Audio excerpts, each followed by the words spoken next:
नमस्कार. स्वागत तुमचं राष्ट्र महाराष्ट्रामध्ये. मी अशोक वानखडे. आज महाराष्ट्र दोन बातम्यांमुळे फार चर्चेत आहे.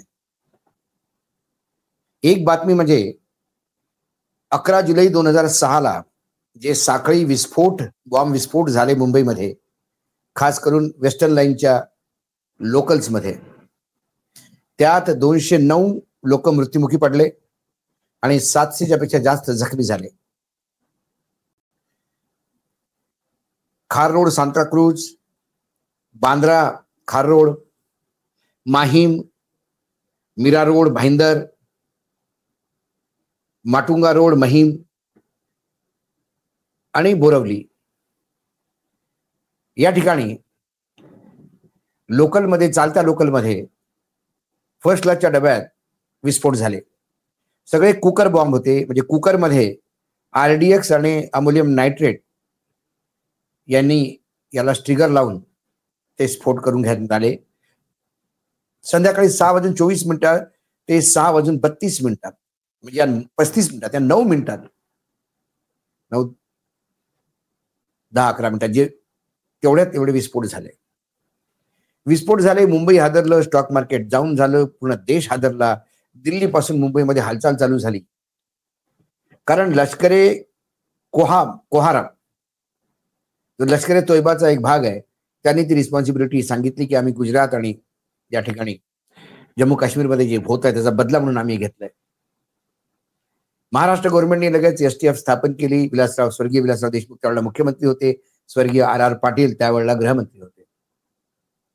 36 तासात 350 लोकांना अटक झाली आणि मग पुढे इन्व्हेस्टिगेशन चाललं आणि शेवटी तिथल्या लोकांना, म्हणजे जे 12 लोक होते, त्याला मोका 30 सप्टेंबर 2015 ला मोका कोर्टने 12 लोकांना सजा दिली. 7 आजीवन कारावास, जन्मठेप आणि 5 जणांना फाशी. पुढे ते अपीलमध्ये गेले आणि आज मुंबई उच्च न्यायालयाने या 12 लोकांना निर्दोष सोडलं आणि सोडताना सांगितलं की त्यांच्याबद्दल ठोस पुरावे STF देऊ शकलं नाही आणि STFने जो तपास केला त्या तपासामध्ये तफावत खूप होती. त्यामुळे या लोकांना सोडण्यात येतं. प्रश्न फार मोठा आहे. जर हे 12 सुटले निर्दोष, तर मग दोषी कोण? की सरकारने त्यावेळेला लोकांमध्ये पसरलेला राग पाहून तो शांत करण्यासाठी काही मुसलमानांना आतमध्ये कोंबलं आणि केस चालवली, असं तर नाही ना? प्रश्न तो आहे. जर उच्च न्यायालय असं म्हणत असेल की पुरावे नाही नीट आणि तफावत आहे तुमच्या तपशिलात, तर मग सरकारी यंत्रणा काय करते? 200 लोक गेली, 180 परिवार आजही त्यातनं उभारलेले नाहीये. जे जखमी झाले त्यातला मी काही लोकांना ओळखतो पर्सनली, व्यक्तिगत पारिवारिक संबंध आहेत माझे. कोणाचा डोळा गेला, कोणाचा कान परमनंट गेला, ते जीवन जगतायत. पण मग त्यांना न्याय कधी? फार वेगळीच सिस्टम आहे आपल्याकडे. एक केस होते, त्या केसमध्ये आरोपी पकडले जातात, ते निर्दोष सुटतात आणि फाईल बंद होते. पण मग तिथे आरोपी कोण? शेवटी ते कांड कोणी केलं हे कोणालाही कळत नाही. जर हे निर्दोष असतील तर मग 19 वर्ष ते लगातार जेलमध्ये होते, एकही दिवस बाहेर नाही. ही 12 लोक 19 वर्ष निर्दोष असताना जेलमध्ये काढणं, मग त्याचं उत्तर कोण देणार? त्यांना न्याय कोण देणार? की ते सुटले म्हणून श्वास घेणार की बाबा झालो, आम्ही सुटलो, वाचलो. पण ती 19 वर्ष गेली, त्याचं काय? पूर्ण परिवार नेस्तनाबूत झाले. 2 भाऊ आहेत, फैजल आणि मुजम्मल. त्यांना जसं 2015 मध्ये सजा झाली जन्मठेपेची, त्याचे वडील हार्ट अटॅकने लगेच गेले त्याच दिवशी. काही दिवसांनी आई गेली. दोघांच्या अंत्यसंस्काराला ते जाऊ शकले नाही. त्यांचे परिवार वाळीत टाकले समाजाने, आणि आज ते निर्दोष सुटले, तर जी उत्पीडना आहे, एवढे त्यांना त्रास झाला, त्याचा जबाबदार कोण? कधी न्यायपालिकांनी याचा विचार करावा, हे जे तपास अधिकारी आहेत यांच्यावर का खटला नको चालायला? या 12 लोकांना 19 वर्ष तुम्ही जेलमध्ये टाकलं, त्याचा हिशोब तुम्ही द्या. यांना जेल झाली पाहिजे. कुठेतरी पाणी मुरतंय, कुठे ना कुठेतरी गडबड आहे. 19 वर्ष आरोपी असूनही त्यांना एका दिवसाचाही पॅरोल किंवा जमानत नाही मिळाली. काय जमानत आणि पॅरोल सुद्धा धर्म पाहून देतात का? आणि दुसरीकडे आसाराम बापू, ज्याच्यावर व्याभिचाराचा, बलात्काराचा गुन्हा दाखल झाला, तो गुन्हेगार ठरला, सर्वोच्च न्यायालयाने त्याला सजा दिली, तो पॅरोलवर येतो. डेरा सच्चा सौदा इतिहास आहे तो. खून आणि बलात्कार या दोन्ही प्रकरणात त्याला सजा झाली, सर्वोच्च न्यायालयाने दिली. पण प्रत्येक वर्षी ते 2-2, 3-3 वेळा पॅरोलवर येतो. जेव्हा जेव्हा पंजाब, हरियाणा आणि हिमाचलला निवडणुका असतात, मग विधानसभेच्या असो, लोकसभेच्या असो, नगरपालिकेच्या असो, जिल्हा परिषदच्या असो, त्याला पॅरोल मिळतो. कारण त्याच्या भरोश्यावर निवडणूक लढणारे राजकीय दल आहेत. ही एक केस झाली. आणि दुसरी महत्वाची केस म्हणजे आज ईडीला ज्या जोड्यांनी मारलं, अक्षरशः सर्वोच्च न्यायालयाने. भूषण गवई महाराष्ट्राचे आहे, आपल्याला भूषण असलं पाहिजे. एक केस त्यांच्या समोर आली, कारण एक भ्रष्टाचाराचा मुद्दा, ईडीने एक भ्रष्टाचाराची केस ओपन केली कर्नाटकचे मुख्यमंत्री सिद्धरामय्याच्या विरुद्ध आणि त्याच्या बायकोच्या विरुद्ध. मैसूर अर्बन डेव्हलपमेंट ऑथॉरिटी आहे, त्यांच्यावर आरोप आहे की त्यांनी कमी किमतीत सिद्धरामय्याच्या बायकोला, मुख्यमंत्र्याच्या बायकोला प्लॉट दिलेत. 14 प्लॉट्स, आणि ते पण फार पॉश एरियात.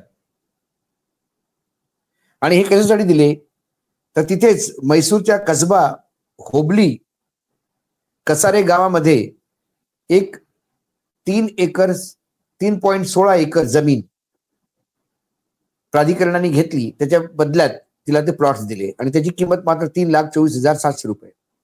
यात फार मोठा भ्रष्टाचार झाला म्हणून आरोप होता. आता 2092 मध्ये आपण जर ती टाइम लाईन पाहिली, तर 2092 मध्ये मुडाने शेतकऱ्यांकडनं रेसिडेन्शियल एरिया डेव्हलप करण्यासाठी शेती घेतली. पण 2098 मध्ये 6 वर्षांनी त्यांनी बरीचशी शेती वापस केली. 2004 मध्ये सिद्धरामय्याची पत्नी जी आहे पार्वती, तिचा भाऊ मल्लिकार्जुन याने 3.3 एकर शेती खरेदी केली. 2005 मध्ये ती पुन्हा शेती, म्हणजे तिचा लँड यूज चेंज झाला, डिनोटिफाईड झाली. 2010 मध्ये त्यांनी ती आपल्या बहिणीला गिफ्ट केली. 2014 मध्ये तिला कळलं की त्या जमिनीवर आता हुडा म्हणजे मुड्डा प्लॉट पाडतंय, म्हणून ती कोर्टात गेली. 2013 ते 18च्या दरम्यान सिद्धरामय्या कर्नाटकचे मुख्यमंत्री होते. पण ती जी प्लॉट तिला त्याच्या मोबदल्यात मिळावे म्हणून जी अर्ज होता, तो त्यांनी आपल्या बायकोचा अर्ज आहे म्हणून कुठेही एंटरटेन केला नाही, आणि त्याला कुठेही त्यांनी पुढे ढकलली. ती फाईल तशीच पडून होती. पुढे 2022 मध्ये बसवराज बोम्माई बीजेपीचे मुख्यमंत्री झाले, आणि त्यांनी मुडामध्ये 50% एक स्कीम चालू केली. आणि त्या स्कीमच्या अनुसार 3.3 एकर जी जमीन पार्वतीची घेतली होती मुडानी, त्याच्या मोबदल्यात तिला 14 प्लॉट दिले. कोणी दिले? बसवराज बोम्माईंनी. पुढे 23 मध्ये जेव्हा सिद्धरामय्या आले, तेव्हा त्यांनी 50% वाली ती स्कीमच रद्द केली. ईडीने सांगितलं घोटाळा झाला. सिद्धरामय्यांनी सांगितलं आम्ही ते प्लॉट वापसही केला, आम्हाला नको. तरी पण ईडी केस करायला तयार, तिला समन्स पाठवला. तिच्या समन्सच्या विरुद्ध ती हायकोर्टात गेली. हायकोर्टाने समन्स रद्द केले. ईडीला म्हटलं केसच बनत नाही, केसाला समन्स पाठवता. म्हणून ईडी सुप्रीम कोर्टात आली आणि आज सुप्रीम कोर्टात जेव्हा भूषण गवईच्या समोर आली तेव्हा भूषण गवईंनी 2 शब्दात ईडीचे कपडे उतरवले. त्यांना सांगितलं राजकीय दलांना आपलं भांडण लोकांच्या मधात जाऊन सॉल्व्ह करू द्या. राजकीय दलांची भांडणं आहेत ते लोक तय करतील, जनता तय करेल कोण खरं आणि कोण खोटं. तुमचा दुरुपयोग का तुम्ही होऊ देता एका राजकीय दलाकडनं किंवा सत्तेत असलेल्या लोकांकडनं.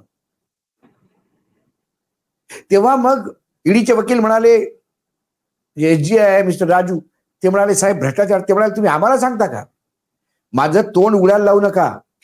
भूषण गवई म्हणाले महाराष्ट्रात तुम्ही काय केलं हे मला कळत नाही का, मी जर तोंड उघडलं तर खूप त्रास होईल तुम्हाला.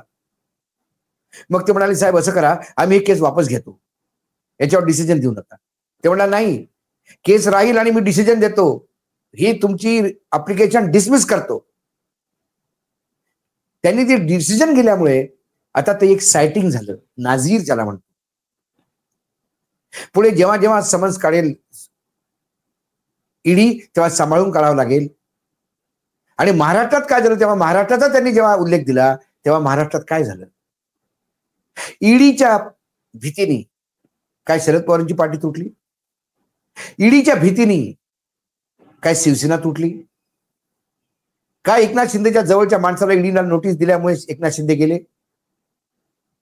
सरनाईक का गेले, भुजबळ का गेले, तटकरे का गेले, अजित पवार का गेले, हसन मुश्रीफ का गेले. असे असंख्य लोक ज्यांच्यावर ईडीच्या रेड चालू होत्या, ज्यांना नोटिसेस झाल्या होत्या, ज्यांच्यावर केसेस चालू होत्या, जे जमानतीसाठी फिरत होते, ते शपथ घेऊन मंत्री झाले. आणि ईडी मग आता शांत आहे. ज्या माणसाने ईडीचं प्रेशर घेतलं नाही की माहिती नाही देणार अफिडेव्हिट, की शरद पवार, अजित पवार, उद्धव ठाकरे, आदित्य ठाकरे हे माझ्याकडनं पैसे मागतात, मग असं करा शरद पवार आणि अजित पवार सोडा, कमीत कमी आदित्य आणि उद्धव लिहा. तो म्हणाला मी ते लिहिणार नाही. मी का लिहू जेव्हा पैसेच मागत नाही. मग त्या माणसावर गृहमंत्री होता अनिल देशमुख महाराष्ट्राचा, महाराष्ट्रासारख्या मोठ्या राज्याच्या गृहमंत्र्याला 13 महिने जेलमध्ये टाकले ईडीनी, 100 कोटीचे आरोप. शेवटी चार्जशीट फाईल झाली 1,80 लाख रुपयाची. कुठे आहेत ते 100 कोटी रुपये. आणि जेव्हा जमानत त्याला दिली गेली तेव्हा कोर्टाने ईडीला सांगितलं की कुठला केस काय कसा तुम्ही याच्यावर लावला. हेमंत सोरेन मुख्यमंत्री, लोकसभेच्या वेळेला त्याला उचलला, 5 महिने जेलमध्ये टाकला. लोकसभेचा पूर्ण कार्यकाळ म्हणजे त्या निवडणुकीचा कार्यकाळ त्याला जेलमध्ये सळवलं एका 8 एकरच्या जमिनीसाठी. त्याला जमानत देताना कोर्टाने सांगितलं की अरे बाबा त्या जमिनीवर याचा कब्जा नाही, त्या जमिनीचं कोठ्या रेकॉर्डवर याचं नाव नाही, कुठली खरेदी विक्री नाही, कुठेही कोई कच्ची रिसीट नाही, पक्की रिसीट नाही, हा माणूस कधी त्या जमिनीकडे गेला नाही, कुठलंच रेकॉर्ड तुम्ही दाखवत नाही. फक्त एका माणसाने आरोप लावले की ही जमीन या मुख्यमंत्र्यांनी हडपली. एका आरोपावर तुम्ही एका मुख्यमंत्र्याला 5 महिने जेलमध्ये टाकला. कारण तुम्हाला राजकीय दलासाठी कामं करायची असतात.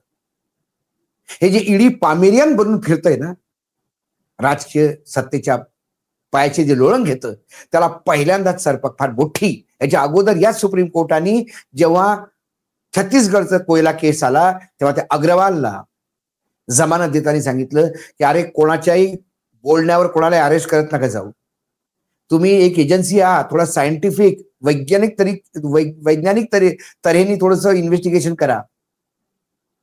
कितीतरी झापडी मारल्या तरी झालं, पण आज सर्वात मोठा जोडा ईडीला पडला. पण ईडी ऐकेल का, कारण हा निर्लज्जताचा अमृतकाळ चालू आहे. ना सरकारला फरक पडतो ना ईडीला. आज राष्ट्र महाराष्ट्रामध्ये एवढंच. पुन्हा येतो काही विषयासोबत. तोपर्यंत नमस्कार. पाहत रहा राष्ट्र महाराष्ट्र.